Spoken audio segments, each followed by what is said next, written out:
Sir एक minute पढ़ लीजिए। मैं इस समय राजधानी न्यूज़ 24 से मैं इस समय कन्नौज से बोल रहा हूँ। कन्नौज के यहाँ पर नारायण पैलेस के कुछ प्रोग्राम हो रहा है। सर आप किस प्रकार का प्रोग्राम हो रहा था, कौन कौन संगठन शामिल था? आज शहीद भगत सिंह साहब की जयंती मनाने के लिए प्रोग्राम किया है ये। कौन कौन संगठन थे सर?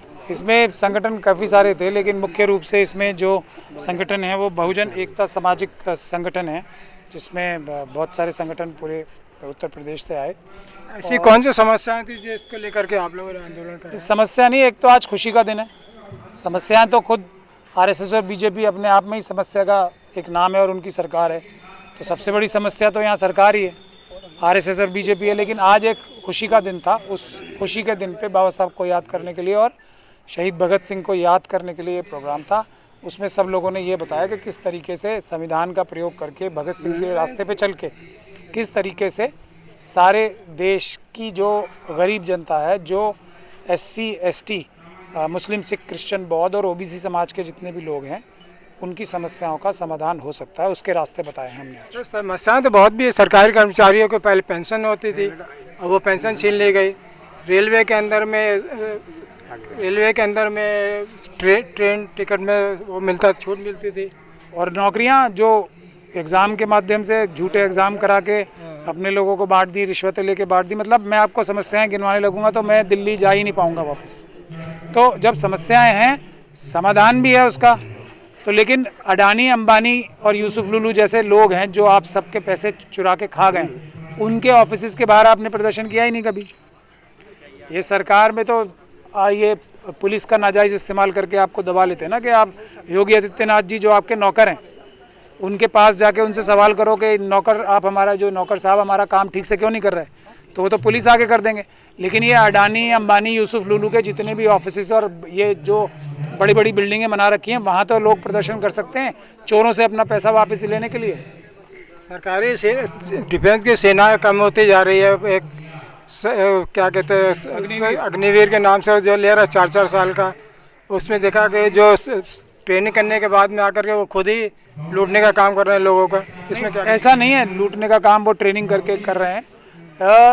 दरअसल ये बड़ी साजिश है। अडानी, अंबानी, यूसुफ लुलू जैसे लोगों ने मिलकर चाइना के साथ साजिश की, पाकिस्तान के साथ मिलकर साजिश की कि भारत की जो फौज है उसको कमज़ोर कैसे किया जाए। उसका रास्ता सबसे अच्छा उन्होंने ये चुना है, जिससे फौज में जो ट्रेनिंग होती है वो कम हो जाए।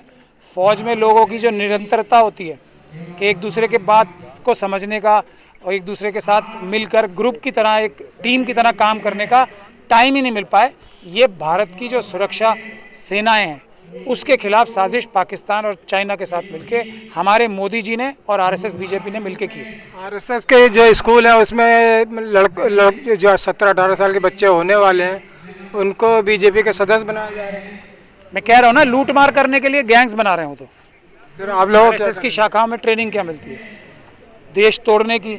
चाइना और पाकिस्तान की जो कोशिशें हैं देश में आपस में लड़ाई कराने की, अफरा तफरी फैलाने की, यही तो ट्रेनिंग देते हैं आरएसएस वाले। और क्या देते हैं? भारत का संविधान खत्म करने की ट्रेनिंग देते हैं। तो ये तो देशद्रोही लोग हैं ना। ये संगठनों के ऊपर नजर रखनी चाहिए। हाँ, एक काम अच्छा हो रहा है, अब जब भी कोई अम्बेडकरवादी सरकार आएगी तो इन लोगों की लिस्ट हमारे पास सारी तैयार है कि मनुवादी कौन कौन लोग हैं। तो उनको या तो हम उनकी साइकोलॉजिकल ट्रीटमेंट करके, यानी कि उनको मनोवैज्ञानिक एक तरह से चिकित्सा करके उनको वापस ठीक किया जाएगा, उनको संविधानवादी और अम्बेडकरवादी बनाया जाएगा, या उनको जेलों में रखा जाएगा। ये हमारे लिए आरएसएस और बीजेपी के लोग अच्छा काम कर रहे हैं, जो हमारा काम होगा। जिससे किसानों की मांग है कि ग्रामीण क्षेत्रों में नहर का पानी होना चाहिए, उनके ट्रैक्टर वगैरह के जो टोल टैक्स वगैरह फ्री होना चाहिए पूरे भारत के अंदर। अंबानी के बेटे की शादी में से फुर्सत होगी तो ये काम करेंगे। कितने हज़ारों करोड़ रुपए खर्च किए हैं, आपके और मेरे पानी के पैसे ही तो खर्च किए हैं। वो कहाँ से आए?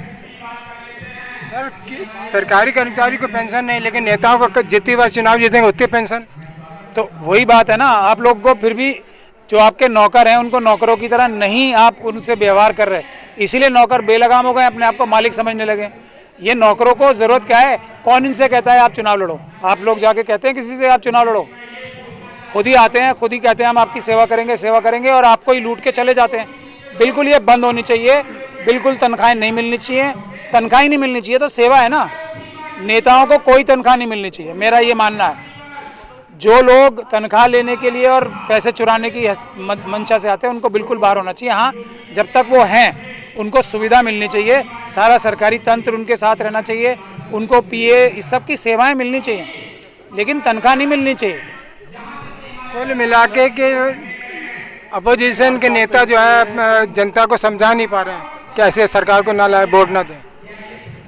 नहीं, अपोजिशन के लोग भी, बात वही है ना कि इस बार जो बाबा साहब की तस्वीर लेके, संविधान लेके जो निकले, ये कह के निकले कि हम संविधान बचाने के लिए काम कर रहे हैं, तो लोगों ने संविधान बचाने के लिए इन्हें रोल दिया। जैसे मोदी जी को नकार दिया ना, ईवीएम के माध्यम से जितनी भी वोटें आई हैं ईवीएम के माध्यम से आई हैं, उसी तरीके से अपोजिशन को भी एक काम दिया है। हमारे जो जनता है, जो अपोजिशन के लीडर्स की भी मालिक है कि आप संविधान बचाओ, इस सरकार की आंख में आंख डाल के बात करो और इनकी कलाई पकड़ के इनको रोको, आप ये नहीं करो। लेकिन अपोजिशन उसमें पूरी तरीके से नाकाम हो रही है, इसलिए लोगों की नाराज़गी अपोजिशन की पार्टी से भी दिन ब दिन बढ़ती जा रही है। ईवीएम से जीते हैं या जनता की गलती से? नहीं, ईवीएम से जीते हैं। जनता ने कोई गलती नहीं की है, जनता ने तो ईवीएम को भी हराया है और भारतीय जनता पार्टी को भी हराया है, एनडीए को भी हराया है। सर, ईवीएम से तो कांग्रेस भी जीत रही है, आम आदमी पार्टी भी जीत रही है। नहीं, ऐसा नहीं है। राष्ट्रीय मान्यता मिल गई। देखिए, ईवीएम कंट्रोल में किसके? चुनाव आयोग। ठीक, चुनाव आयोग किसके कंट्रोल में है? मोदी जी। सुप्रीम कोर्ट के डायरेक्शंस के बावजूद इन्होंने अपनी जेब के आदमी बनाए, तो अब फायदा किसे पहुंचाएंगे वो? अपोजिशन पार्टीज को? नहीं। 20% वोटों की हेरा फेरी करने के में सक्षम है ईवीएम, तो वो 20% वोट जो चोरी के वोट थे जनता ने उससे हराया, और फिर जो बीजेपी को 2-4% वोट मिले होंगे उसको भी हरा के तब जनता ने ये जो है अपोजिशन को इतनी सीटें दी हैं। तो जनता को क्रेडिट जाता है सारा। अपोजिशन पार्टीज़ में मैं समझता हूँ 1 या 2 लीडर्स को छोड़ के तो ज़्यादा लोग कोई मेहनत भी नहीं कर रहा है। बिल्कुल। सर, लास्ट क्वेश्चन है, कॉलेजियम सिस्टम को क्या कहेंगे? वो तो उसको भी सुप्रीम कोर्ट को भी कमज़ोर कर दिया सरकार। देखिए, सिस्टम तो सारे बराबर हैं, सिस्टम का इस्तेमाल कैसे होना है, ईमानदारी से इस्तेमाल करना और करवाना अपने नौकरों द्वारा, ये जनता का काम है, ये अपोजिशन का काम है।